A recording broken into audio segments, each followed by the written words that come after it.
नंदीश्वर बोले, हे तात सुनो, अब शिवजी का अर्धनारीश्वर रूप वर्णन करता हूँ। जब ब्रह्मा जी की रची हुई सृष्टि में विस्तार न आया तो उन्हें बड़ी चिंता हुई। तब आकाश से यह वाणी हुई कि हे ब्राह्मण, चिंता ना करो और मैथुनी सृष्टि रचो।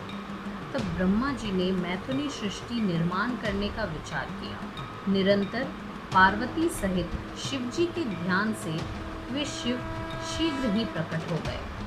तब परम शक्ति युक्त शंकर को प्रकट हुआ देख ब्रह्मा जी उन्हें दंडवत प्रणाम कर हाथ जोड़ स्तुति करने लगे।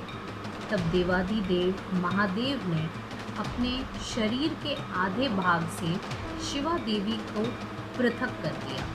तब उन परम शक्ति को शिव से पृथक हुआ देख विनीतात्मा ब्रह्मा प्रणाम कर उनकी इस प्रकार स्तुति करने लगे, हे शिवे, परमात्मा शिव जी से ही समस्त सृष्टि का सृजन हुआ है।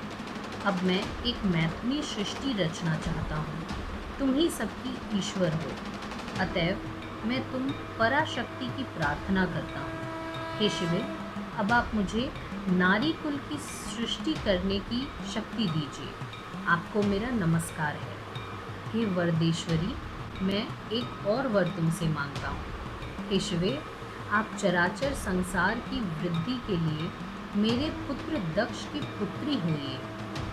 तब ब्रह्मा की इस याचना को सुनकर देवी परमेश्वरी ने कहा, ऐसा ही हो। ऐसा कह उन्होंने ब्रह्मा को अपनी शक्ति दी। जगन्मयी शिवा ने तत्काल ही उस शक्ति के भौहों के बीच से अपने ही समान कांति वाली एक दूसरी ही शक्ति का निर्माण किया। उस शक्ति को देखकर कृपा सागर लीला बिहारी शिवजी ने हंसकर जगन माता से कहा कि हे देवी, तपशील ब्रह्मा के और भी मनोरथों को सिद्ध करो। शिवजी के वचनों को सिरोधार्य कर ब्रह्मा का वचन से उन्होंने दक्ष की पुत्री होना स्वीकार किया और शिव के शरीर में समा गई। समर्थ शिवजी अंतर ध्यान हो गए। उसी दिन से संसार में स्त्री का भाग देना निश्चित हुआ। आनंद मग्न ब्रह्मा ने मैथुनी सृष्टि आरंभ की। यह अत्यंत श्रेष्ठ शिवजी का आख्यान मैंने तुमसे कहा, जो अर्धनारीश्वर नाम से सज्जनों का मंगल करने वाला है। जो पुरुष इस पुरुषदायक कथा को पढ़ता और सुनता है, वह सब भोगों को भोग अंत में मोक्ष का भागी होता है।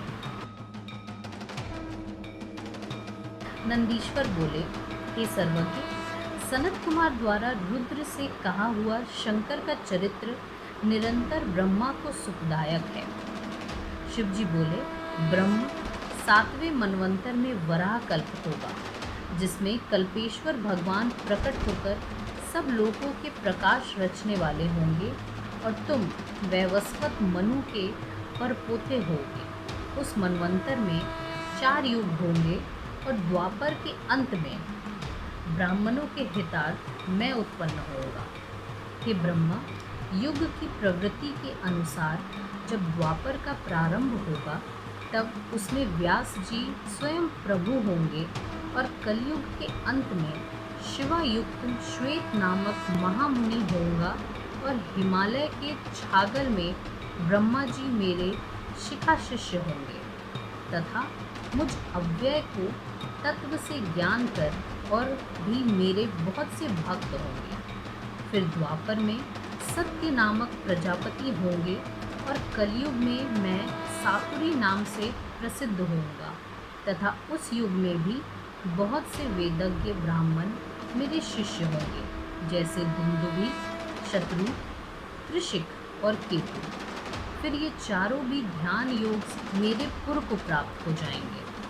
इसी प्रकार जब द्वापर का तीसरा चरण होगा, तब भार्गव व्यास होंगे और मेरे पुर के समीप ही वे दमन नाम से प्रसिद्ध होंगे तथा वहाँ मेरे विशोकादि 4 पुत्र उत्पन्न होंगे। यह व्यास जी के शिष्य होंगे और उस कलयुग में मैं उन्हें दृढ़ निवृत्ति का उपदेश करूंगा।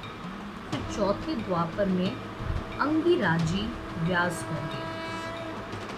उस समय मैं सुहोत्र नाम से प्रकट होऊंगा। वहाँ भी मेरे 4 पुत्र होकर वे चारों भी महात्मा हो जाएंगे, जिनका नाम सुमुख, दुर्मुख, दुर्धुप, दुर्दर्भ और दुरीक्रम होगा। उस समय भी मैं व्यास जी के शिष्यों की सहायता करूंगा।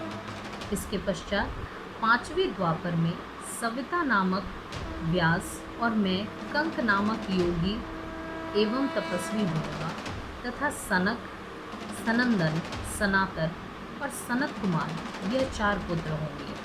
फिर 6वें द्वापर में लोकों के कर्ता तथा वेद विभाग करता मृत्यु नामक व्यास होंगे और मैं लोकाक्षी नाम से व्यास जी की सहायता के लिए निवृत्ति मार्ग को प्रशय दूंगा और उनके ध्यान से मैं ऋषभ नाम से प्रकट होऊंगा तथा वहाँ भी मेरे पराशर, गार्ग्य, भार्गव तथा गिरीश यह 4 श्रेष्ठ योगी शिष्य होंगे, जिनके साथ से मैं योग मार्ग को ही दृढ़ करूँगा।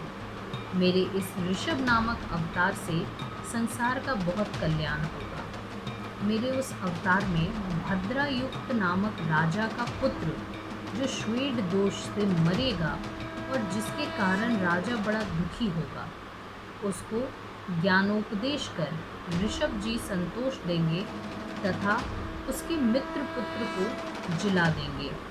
इस प्रकार के उनके दिव्य अवतार के प्रभाव से कितने ही सत्पुरुषों को सुगति प्राप्त होगी। ऋषभ जी का यह चरित्र परम गति को देने वाला है।